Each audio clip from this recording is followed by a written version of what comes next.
Salut tout le monde, bienvenue dans cette nouvelle vidéo. On a reçu nos confirmations de résidence permanente. Hop, on a les 4 enveloppes.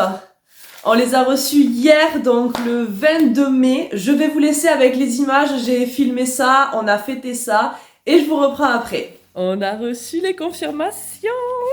Et voilà, qu'est-ce que c'est Mathis? Les papiers importants. C'est pour quoi faire? C'est pour aller au Canada. Ouais! Tu vois là, il y a marqué documents très importants. Et tiens fort. Fort, fort, fort. Oui, fort. Fort, fort, fort, fort. Allez, encore. Fort, fort, fort, fort, fort, Allez, jusqu'au bout. Jusqu'au bout. Très bien. Voilà. Bravo. Alors, ensuite, fais voir. C'est moi, je vais le faire ramener. Doucement, doucement. Ah, une enveloppe. Une enveloppe. Je vais voir, hein. Allez, C'est moi, je vais l'ouvrir. faire doucement. Allez, c'est bon. Confirmation de résidence permanente, Mathis. Super. Allez, ouvre celui d'Alison. Avec toi, il faut qu'elle nous voie. Alors, je fais... T'as ton papier? Voilà. C'est Noël avant l'heure. Confirmation de résidence permanente, Émilie. Merci. Et là. Merci. Ah, il a bien marqué la validité. Moi j'ai fait mieux truc. Ah, toi, t'as un ticket de caisse? Moi j'ai Ah, et toi, t'as le... Ah, t'as la lettre. Ouais. Donc, c'est valide jusqu'au début avril. Hein. Donc, on doit partir avant le début avril. Non? Début mai. Je sais pas. Début avril ou début mai? Mais non, c'est le 4 mai 2026. Je sais pas. Elle est à l'envers, la date. Il a deux. C'est pour ça. Madame, monsieur, Ah, nous ça, avons c'est terminé ça, oui. l'étude de votre demande de résidence permanente au Canada et l'avons acceptée. Nous vous faisons parvenir pour vous-même et chaque membre de votre famille, vous accompagnant un formulaire de confirmation de résidence permanente.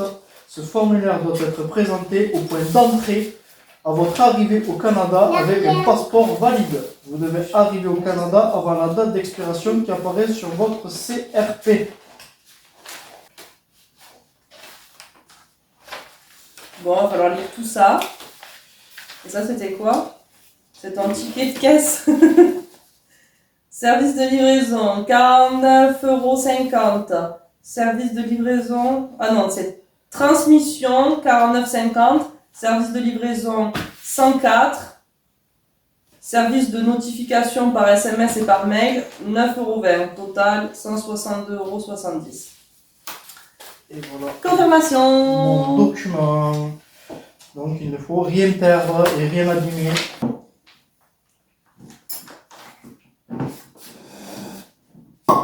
Ah, ça je l'aime ce bruit.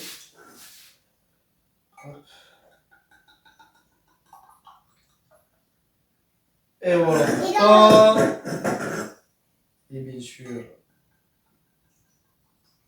Et voilà pour moi, bien sûr. Mathis, il a les siens. Tu vois, regarde. Hop. Tiens, Quoi? il fait chaud là. On tire le Et on se ventilerait pas pour l'URP par avant. Oh putain. Oh, c'est bon. Et tchin, tu fais Allez, quoi? Tine à la RP. Tchin, tchin. Tchin tchin. Tchin tchin. Tchin tchin. Tchin, mon fils. Tchin tchin. Oui. Tchin, mon fils. Tchin à papa. Tchin. Tchin, tchin. À la RP. À l'URP. Enfin. Enfin, le Graal. En tout cas, ça y est, c'est officiel. Oui. Maintenant, on fait la fête. Ouais. L'alcool est dangereux et la consommer avec modération.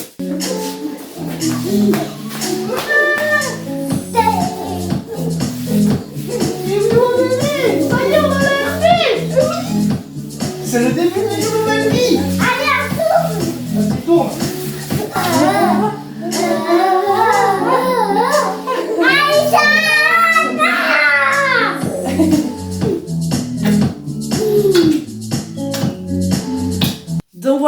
démarches sont enfin finies. On est soulagés, vraiment. Je vais vous mettre une image du montant total de ce que ça nous a coûté avec le détail. Comme c'est en format portrait, je ne sais pas si vous le verrez bien. Si jamais, à mon avis, je publierai un short. Et donc là, ce sera dans le bon format normalement. Enfin bref, voilà.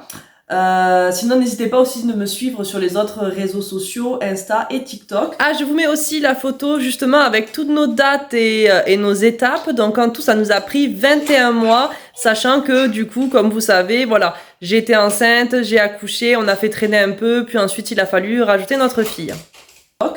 Donc, on va lire ensemble qu'est-ce qui a marqué donc dans toutes les lettres. Donc là, j'ai Alison, Mathis,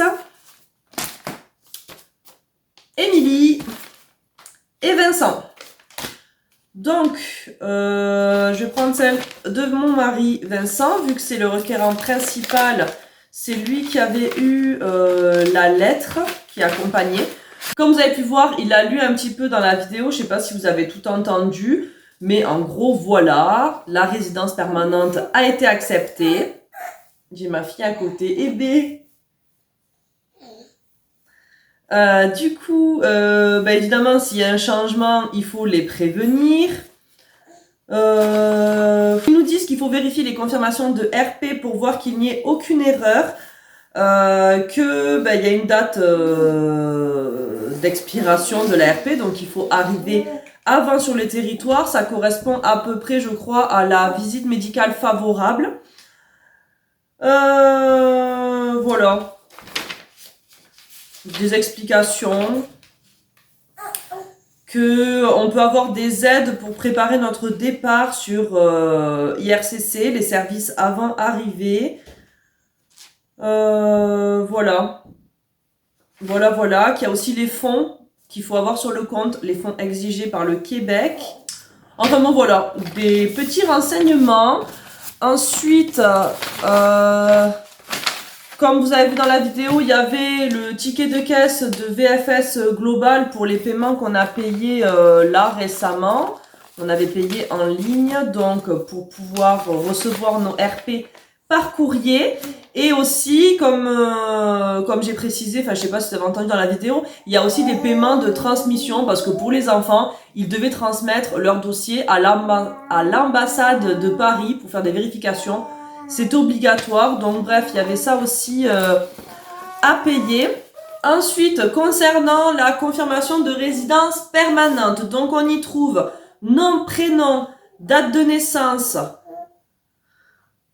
citoyen de France, il y a les codes barres avec numéro IUC, le numéro de la demande, le numéro du document. Ensuite, les renseignements personnels, donc état matrimonial, taille, lieu de naissance, couleur des yeux. Le lieu de dernière entrée, il n'y a pas marqué. Devenu RPA, c'est vide. Date de dernière entrée, c'est pas marqué. Je sais pas pourquoi c'est marqué 2 fois. Durée de l'engagement, il n'y a pas marqué. Valide jusqu'au 15 mars 2032. Donc ça, je sais pas ce que c'est. Je viens de capter que la date qui avait marqué là, je savais pas ce que c'était en 2032. En fait, c'est tout simplement la validité de passeport. Parce qu'il y a marqué numéro du document de voyage. Et effectivement, c'est, il me semble, le numéro de passeport. Ensuite, il y a détail de la demande. Donc, émis à Paris. Numéro du CSQ. Date d'émission le 19 mai 2025. Eh bien...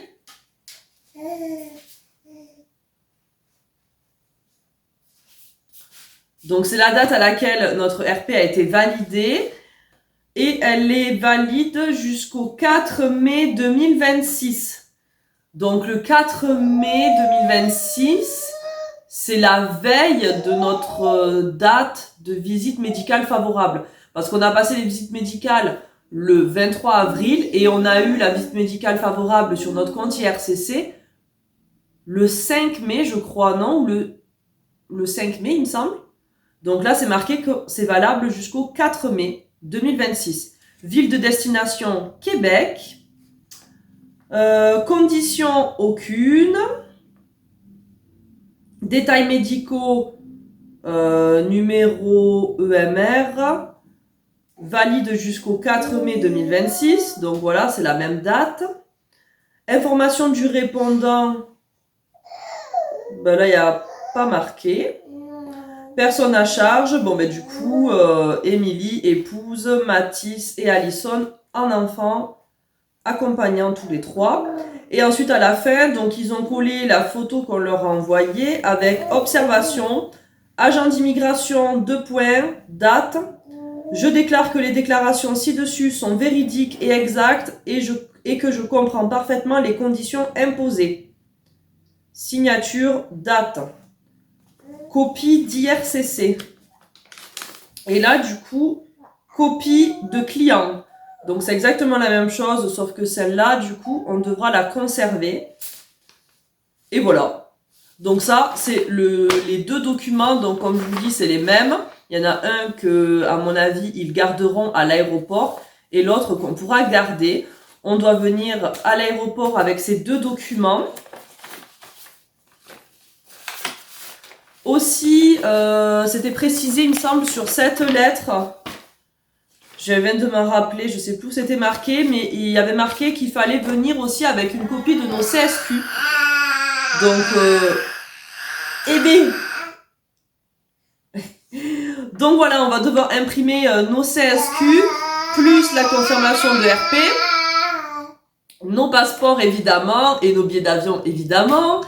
Et il faudra une preuve de fonds, donc je pense un relevé bancaire. Je vais me renseigner, de toute façon je vous dirai ça en temps et en heure quand on les préparera, tous nos documents. Mais voilà, a priori, tout est good. Je suis trop contente, je suis trop soulagée, mais je vous avoue que j'ai quand même un petit stress, même un gros stress encore, parce que tout simplement, il faut qu'on vende notre maison. Et là, c'est pas gagné, donc les agents immobilières, elles sont quand même confiantes, parce que notre maison, elle est bien, le prix est juste, sauf que la localisation, on est dans un petit village de campagne, donc ça porte un petit peu défaut, voilà, à la maison. On a eu plusieurs visites et à chaque fois, soit les personnes ont trouvé mieux en termes de localisation, souvent, soit aussi le fait qu'on soit dans un lotissement, ça plaît pas. Donc bref, voilà, j'y suis un petit peu en panique parce qu'on avait espoir d'avoir une offre ce mois-ci. Donc on est au mois de mai, on espérait. Donc là, à l'heure actuelle, on est le 23 mai. Et clairement, on a plus de visites programmées et les dernières visites, du coup, eh ben, ils n'ont pas fait d'offre. Donc voilà un petit peu où on en est. Donc là, on est en attente de programmer des nouvelles visites. Et ben, du coup, si ce mois-ci, on n'a pas d'offre, ben, ça décalera le départ. Pour rappel, on voulait partir fin août. Mais ben, comme on part du principe qu'une maison se vend en 3 mois, ben, forcément, si on n'a pas d'offre ce mois-ci, déjà, ça décale au mois de septembre. On espère ben, avoir une offre le plus vite possible. Voilà. Voilà. Donc, j'avoue que je stresse un peu, même si l'agent immobilière me rassure. Moi, je panique parce que je me dis, ben maintenant, ça y est, on a tous les documents de prêt. Il reste plus qu'à vendre toutes nos affaires, notre maison et partir. Donc, bien entendu, je vous tiendrai au courant sur nos avancées, nos préparatifs. Je pense que là, on va commencer à bien vendre tout ce qu'on se sert pas. Et on espère, on croise les doigts, je vais bien les croiser, on croise pour pouvoir vendre la maison le plus tôt possible et pour pouvoir partir le plus tôt possible. Je vous fais des bisous et je vous dis à très vite. Ciao, ciao!